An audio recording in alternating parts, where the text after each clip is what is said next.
অফিসে যাবার জন্য স্ত্রীর থেকে বিদায় নিয়ে যে আমি বাসা থেকে বের হলাম, এমন সময় দেখতে পেলাম একজন অচেনা মেয়ে মাথায় এক বড় ঘোমটা দিয়ে দাঁড়িয়ে আছে। মেয়েটির বয়স কতই আর হবে, বছর 18 কিংবা তারও কম। আমি তখন আর সেটা তেমন ভাবে লক্ষ্য করলাম না। কথা বলতে বলতে অফিসে যাচ্ছিলাম।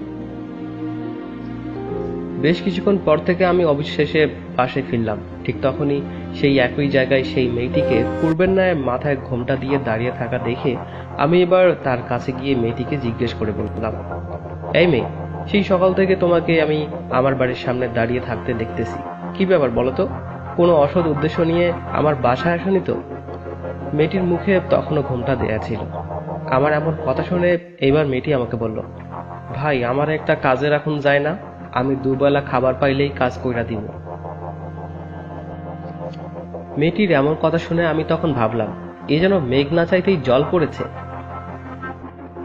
কেননা আমার বোনের বিয়ে হওয়ার পর থেকেই আমার স্ত্রীও আমাকে বারবার বলেই গেছে বাসে একটা কাজের মেয়ে রাখার জন্য, কিন্তু আমি টাকার কথা ভেবে আর রাখিনি।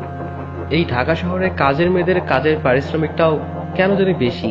তাই একটু ভাবার পর আমি তখন মেয়েটিকে বললাম, কাজ করে পরে আবার পালিয়ে যাবি না তো? মেয়েটি বলল, না স্যার।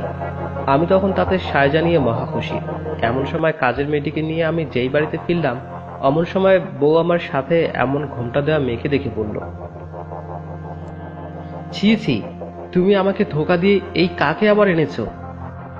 বললাম, আরে ধুর, কি ওইসব জাদা বলছো? আসলে মেয়েটা নাকি আমাদের বাড়িতে কাজ করবে, তাই আমি রাস্তা থেকে উঠে আনালাম। এইবার আমার স্ত্রীর মুখেও বেশ হাসি চলে এলো। কিছুক্ষণ পর আমি সোফাতে বসেছিলাম। এমন সময় যেই কাজের মেয়ে আমাকে পানি দিতে এসে আমার গায়ে গ্লাস থেকে পানি পড়তেই আমার স্ত্রী ঘটনাস্থলে এসে হাজির হলো। এরপর মেয়েটির গালে যে একটা থাপ্পড় মারতে যাবে, অমন সময় দেখতে থাপ্পড় না লেগে মেয়েটির মাথা থেকে হিজাবটা পড়ে যায়।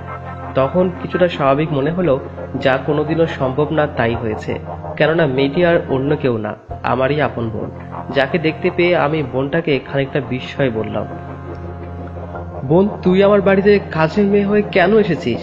তোকে না আমি বড়লোক পরিবারে বিয়ে দিলাম এই জন্যই, যাতে তুই ভালো থাকতে পারিস, কিন্তু এইসব হচ্ছেটা কি? বোন এবার কেঁদেই ফেললো। আমি তখন আমার বোনকে কিছু বলতে যাব, ঠিক এমন সময় আমার স্ত্রী বোনকে জড়িয়ে ধরে সান্ত্বনা দিতেই আমার বোন বলল, ভাইয়া, তোর কাছে এই কাজের মেয়ে আসা ছাড়া আমার কাছে আর দ্বিতীয় কোনো উপায় ছিল না।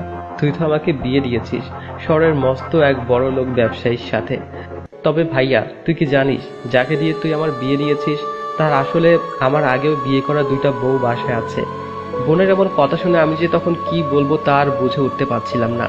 নীরবে দাঁড়িয়ে থেকে ভেবে যাচ্ছি, আজ আমরা মেয়ে অভিভাবকরা কতটাই না এমন ভুল কাজ করে থাকি। টাকা আর অর্থ দেখে নিজের বোনকে আমি যে ওদের হাতে তুলে দিয়েছিলাম, সেটা আমার সত্যিই বড় ভুল কাজ ছিল। কেননা টাকা দিয়ে ভালোবাসার সুখ কেনা যায় না। বোনের সামনে তখন মাথা তুলে কথা বলার শক্তিটাই যেন আমার আজ আর নেই। আমি নিস্তব্ধ হয়ে দাঁড়িয়েই রইলাম।